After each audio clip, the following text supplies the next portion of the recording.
नमस्कार, Swaraj आर्टच्या food section मध्ये आपल्या सर्वांचं मनपूर्वक स्वागत। आज आपण बघूयात उन्हाळ्यातील खास अशी कैरीची रेसिपी, ती म्हणजे आंबट गोड तिखट व चटकदार अशी कैरीची चटणी। चला तर मग बघूयात आता याची कृती। कैरीची चटणी बनवण्यासाठी आपल्याला काय साहित्य लागते ते बघूया। या ठिकाणी मी घेतली आहे अर्धा पाव म्हणजेच 125 ग्रॅम ही तोतापुरी कैरी। ही कैरी चवीला अधिक आंबट नसते, त्यामुळे चटणी खूप चविष्ट होते।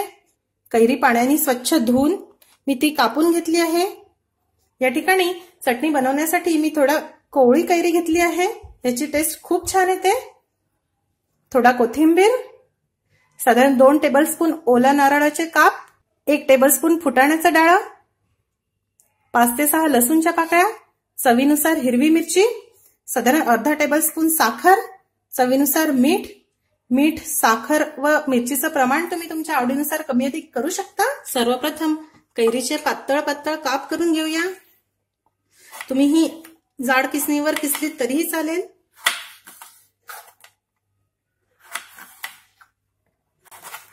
कैरी कोवळी असल्यामुळे मी ती सालीसह वापरणार आहे, कारण या सालीची सुद्धा खूप अप्रतिम टेस्ट येते।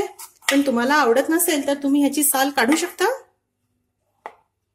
कैरी कापून झाली, मिक्सरच्या भांड्यामध्ये कापलेली कैरी घालूया।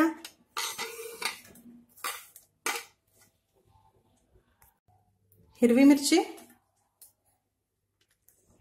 लसूण, ओलं नारळ,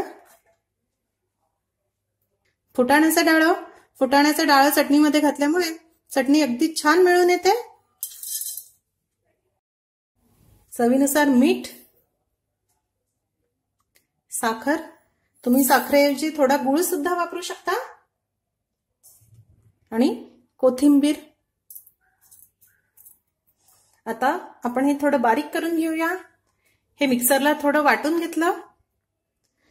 आता यामध्ये आवश्यकतेनुसार पाणी घालावं आणि पुन्हा हे आपल्याला अगदी बारीक वाटून घ्यायचं आहे। चटणी वाटून तयार, तुम्ही बघू शकता। या ठिकाणी या भांड्यामध्ये मी ही चटणी काढली।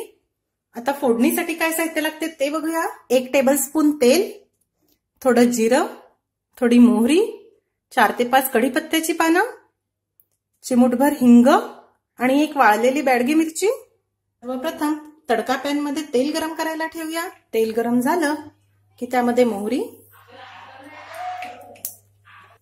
जिरे,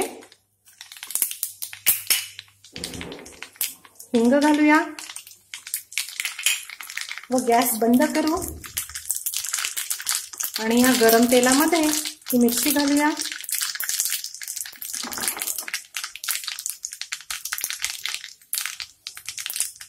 कढीपत्त्याची पानं, तडका तयार। आता हा चटणीवर घालूया।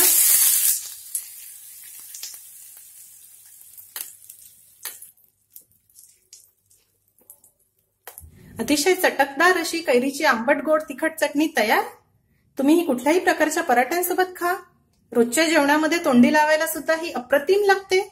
तुम्ही नक्की करून बघा। आणि तुम्हाला जर माझी आजची रेसिपी आवडली असेल तर रेसिपीला लाईक करायला व शेअर करायला विसरू नका। माझ्या चॅनलला सुद्धा नक्की सबस्क्राईब करा।